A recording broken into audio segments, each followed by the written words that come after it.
Hello, இன்றைக்கி நாம் என்ன பார்க்க போகிறோம் அப்படின்னா, இரட்டைக்கிளவினா என்ன? தமிழில் 8th ஸ்டாண்டர்ட் புக்கில்லாம் இருக்குது இல்லைங்களா? இரட்டை சொல்லாக வரும். ஒரு சொல் எதை மாதிரி வரும்?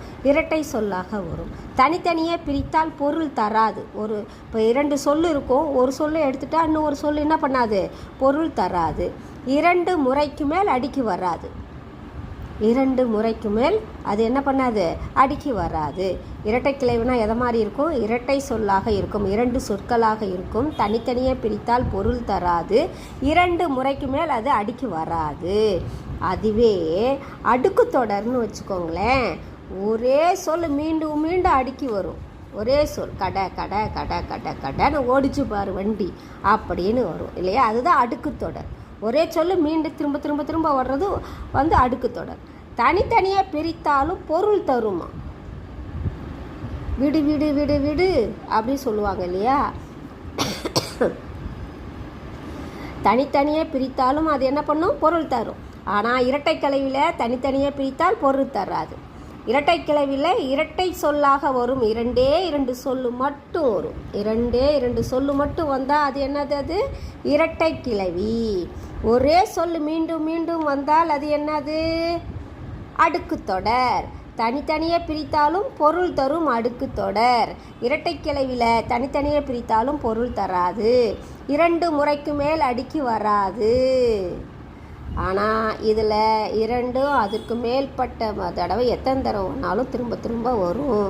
இதுதான் அடுக்கு தொடர். புரியுதுங்களா? இன்னொரே ஒரு முறை சொல்கிறேன். இரட்டைக்கிளவிங்கிறது 2 சொற்களாக வரும். இரட்டை சொல்லாக வரும். தனித்தனியாக பிரித்தா பொருள் தராது. 2 முறைக்கு மேல் அது அடுக்கி வராது. அதுக்கப்புறம் அடுக்கு தொடர்னா என்னென்னா, ஒரு சொல் மீண்டும் மீண்டும் வர்றது, திரும்ப திரும்ப வந்துக்கிட்டே இருக்கிறது. ஒரே சொல் திரும்ப திரும்ப வர்றது அடுக்கு தொடர். தனியாக பிரித்தாலும் என்ன பண்ணும்? பொருள் தரும். 2 இல்லைன்னா அதற்கு மேற்பட்ட அடுக்காக அந்த சொற்கள் அடுக்கிக்கிட்டு எழுதிக்கிட்டு போயிட்டே இருக்கலாம். இதுதான் அடுக்கு தொடருக்கும் இரட்டைக்கிளவிக்கும் அடுக்கு தொடருக்கும் உள்ள டிஃப்ரெண்ட்டு வித்தியாசம். இங்கே பாருங்கள், உங்களுக்கு நிறைய இது கொடுத்துருக்காங்க பாருங்கள். இதில் நீங்கள் எதெல்லாம் இரட்டைக்கிளவி எதெல்லாம் அடுக்கு தொடர்னு நீங்கள் சொல்லுங்கள் பார்க்கலாம். கலை 2 தான் இருக்குது. அப்போ இது என்னது? இரட்டைக்கிளவி. துள்ளி துள்ளி இரட்டைக்கிளவி. வா வா வா டிங் டிங் டிங் டிங் இரட்டைக்கிளவியாக இருக்கிறது. இது பல இரட்டைக்கிளவி. தீ. ஆனால் அந்த தீ ஒன்றா பிரித்தா கூட வரும். ஒரு சிலது அப்படி வரும். கமகமான வாசனை அடிக்குதுப்பா அப்படின்னு. இது கூட 2 வார்த்தைகள் மட்டும்தான் இருக்குது. பட நெஞ்செல்லாம் படக்குதுப்பா அப்படின்னு சொல்லுவாங்க. பல பழக்குது அப்படியே சட்டை அப்படின்னு சொல்லுவாங்க இல்லையா? டம் டம் டம் சட்டை அடி மேலே மடிங்க டம் டம் டம். இது இரட்டைக்கிளவியாக தான் இருக்குது. பாம்பு. ஆனால் இங்கே பாருங்கள், பாம்பு 2 சொல்லு தான். பட் ஆனால் இங்கே பாம்பு ஒரு சொல்லை எடுத்தாலும் ஒரு இடத்துல ஒரு சொல் என்ன பண்ணுது? பொருள் தருது.